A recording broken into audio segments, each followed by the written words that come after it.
संपूर्ण राज्यातील सगळे उमेदवार जाहीर झाले.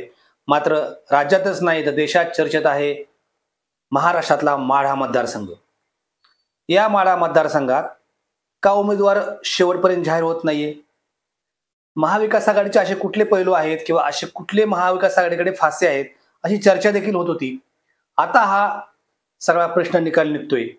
पण हा तोच मतदारसंघ आहे 2019 नंतर आमचा गट संपेल, आमचं वर्चस्व संपेल म्हणून मोहिते पाटलांनी पुन्हा एकदा बंडाचं निशाण फडकावलंय. 2019 मध्ये राष्ट्रवादीमधून तर 2024 मध्ये भाजपमधून त्यांनी बंडाचं निशाण फडकवलं. येत्या 14 एप्रिल रोजी धैर्यशील मोहिते पाटील महाविकास आघाडीची तुतारी हातात घेणार आहेत. ते अर्ज भरतील आणि पुन्हा एकदा या मोहिते पाटील घराण्याचा 10 वर्षातला बंडाचा इतिहास त्याची पुनरावृत्ती होईल. आज शरद पवारांना धैर्यशील पाटील भेटले आणि धैर्यशील मोहिते पाटलांनी तुतारीच्या चिन्हावर निवडणूक लढवण्याचा निर्णय घेतलाय. हा तोच माढा मतदारसंघ आहे की ज्याच्यामध्ये शरद पवार स्वतः उभे राहिले, निवडून आले आणि त्यानंतरच्या पुढच्या 5 वर्षात याच माढ्यातल्या काही आमदारांनी, माढ्यातल्या लोकांनी एक घोषणा दिली होती, माढा आणि शरद पवारांना पाडा. 5 वर्ष उलटली. 5 वर्षानंतर रणजितसिंह नाईक निंबाळकरांना तिकीट मिळताच पुन्हा एक घोषणा घुमली, माढा आणि निंबाळकरांना पाडा. आणि त्यानंतर फलटणच्या रामराजे नाईक निंबाळकरांपासून ते अकलूजच्या मोहिते पाटील घराण्यापर्यंत सगळीकडे असंतोषाची लाट पसरली. 5 आमदार पाठीशी आहेत म्हणून इच्छुक असलेल्या धैर्यशील पाटलांना उमेदवारी नाकारण्यात आली होती आणि त्याचा परिणाम असा झाला होता की मोहिते पाटलांचं सारं राजकीय वर्चस्व संपून जाईल म्हणून आता कुठल्याही परिस्थितीत निवडणूक लढवायची. शिवरत्न बंगल्यावर सगळी खरबतं सुरू झाली आणि त्याची परिणती आजच्या दिवसापर्यंत आली. आज दुपारी धैर्यशील मोहिते पाटलांनी प्रवीण गायकवाडांसमवेत शरद पवारांची भेट घेतली आणि जवळपास 14 एप्रिल रोजी त्यांचा तुतारीच्या चिन्हावर उभे राहण्याचा निर्णय देखील फिक्स झाला. आता हे धैर्यशील मोहिते पाटील कोण आहेत? कारण बऱ्याच जणांना आतापर्यंत विजयसिंह मोहिते पाटील, रणजितसिंह मोहिते पाटील यांची माहिती आहे. कारण विजयसिंह मोहिते पाटलांनी अनेक वर्ष सार्वजनिक बांधकाम खात्याचं मंत्रिपद भूषवलं, उपमुख्यमंत्रीपद देखील भूषवलं, वेगवेगळ्या खात्याचे मंत्रिपद देखील त्यांनी भूषवली.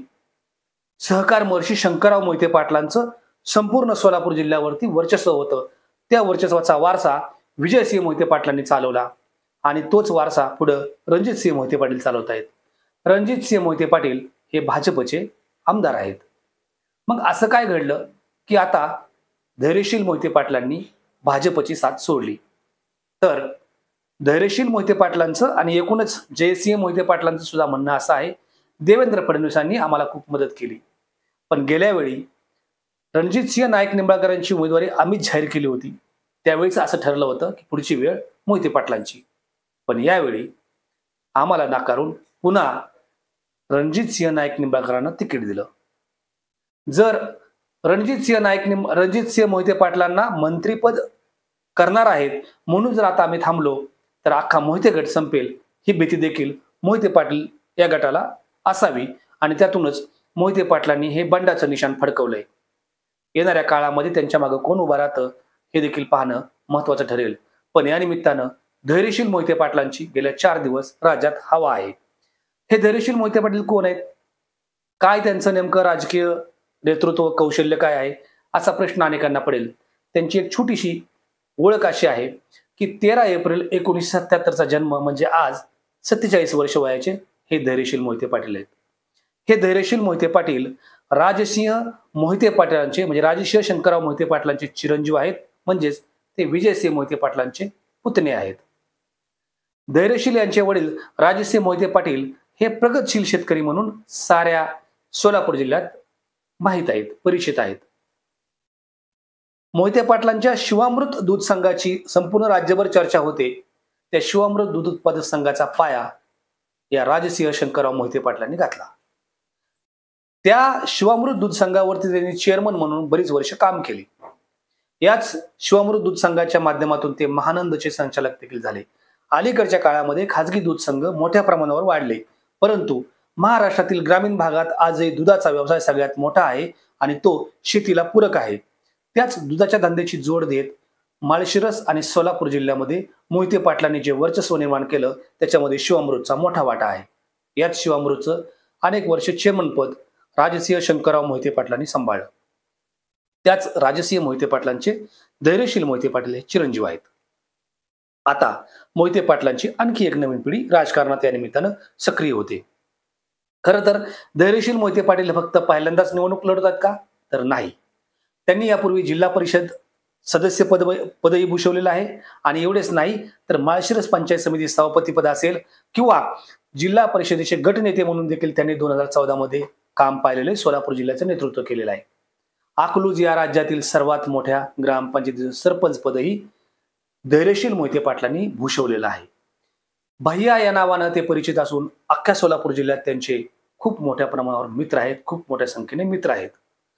असे हे धैर्यशील मोहिते पाटील यांनी 2019 मध्ये जेव्हा राष्ट्रवादीतून मोहिते पाटील गटानं बंडाचा झेंडा फडकावला त्यावेळी सगळ्यात सुरुवातीला त्यांनीच भाजपचं निशाण हाती घेतलं. नरेंद्र मोदींच्या उपस्थितीत त्यांनी भाजपमध्ये प्रवेश केला होता. आता 5 वर्ष उलटलीत, पुलाखालून बरंच पाणी गेलेलं आहे आणि आता पुन्हा एकदा तेच धैर्यशील पाटील वेगळा बंडाचा झेंडा घेऊन पुढे एका राजकीय वर्तुळाची पुन्हा एकदा एक पूर्णत्वाला नेण्याची ही एक प्राप्ती आहे किंवा एक वेगळं परिमाण आहे की जे अकलूजच्या मोहिते पाटील गटानं साधलेलं आहे. खरंच जर मोहिते पाटील या निवडणुकीत उभे राहिले नसते तर संपले असते का? तर त्यांच्या समर्थकांचं सुद्धा मत अशाच प्रकारचं संमिश्र आहे. या सगळ्या परिस्थितीमध्ये मोहिते पाटलांनी काय करावं असा आग्रह ज्यावेळी सुरू झाला त्याचवेळी तुम्ही आता तुतारी हातात घ्या असा सल्ला आणि आग्रह कार्यकर्त्यांनी केला. तो आता धैर्यशील मोहिते पाटलांनी अंमलात आणण्याचं ठरवलं आहे आणि येणाऱ्या काळामध्ये धैर्यशील मोहिते पाटलांची तुतारी माढ्याच्या माढा, करमाळा, माळशिरस, मान, फलटण या तालुक्यामध्ये घुमणार आहे. आता मतदार राजा कोणाला साथ देतो हे महत्वाचं, परंतु माढ्याच्या मतदारसंघात शरद पवारांना मानणाराही मोठा वर्ग आहे. शरद पवारांना मानण्याबरोबरच विजयसिंह मोहिते पाटलांनाही मानणारा वर्ग आहे. एकीकडे फलटणचे नाईक निंबाळकर हे देखील नाराज आहेत आणि दुसरीकडे दुसऱ्या टोकावरचे मोहिते पाटील देखील.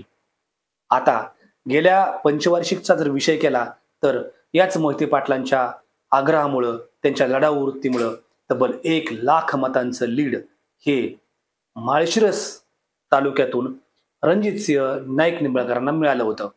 आता त्याची पुनरावृत्ती होते का आणि सत्तेचा लंबक हा पुन्हा मोहिते पाटलांच्या गटाकडे येतो का हे पाहणं अतिशय औत्सुक्याचं ठरेल. मात्र महाराष्ट्राच्या राजकारणात पुन्हा एकदा एक पुरोगामी विचारसरणीचं वर्तुळ पूर्ण होतंय.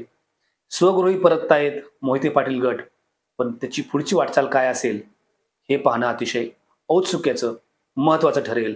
येत्या 14 एप्रिलला धैर्यशील पाटील हे अर्ज भरतायत सोलापूरच्या जिल्ह्यातील या माढा लोकसभा मतदारसंघाचा. ते खासदार होतात का आणि खासदार जर झाले तर मोहिते पाटील गटाला पुन्हा पुनरुज्जीवन मिळेल का हा देखील प्रश्न आहे. दुसरी गोष्ट, मोहिते पाटील गट हा अजितदादांच्या राजकीय वर्चस्वाला कंटाळून भाजपमध्ये गेला होता का याचंही उत्तर येणाऱ्या काळात मिळेल. पण एकंदरीतच हे सगळं पाहता येणारी निवडणूक माढा लोकसभा मतदारसंघाची चुरशीची आणि अतिशय देखणी होईल यात शंका नाही. धन्यवाद.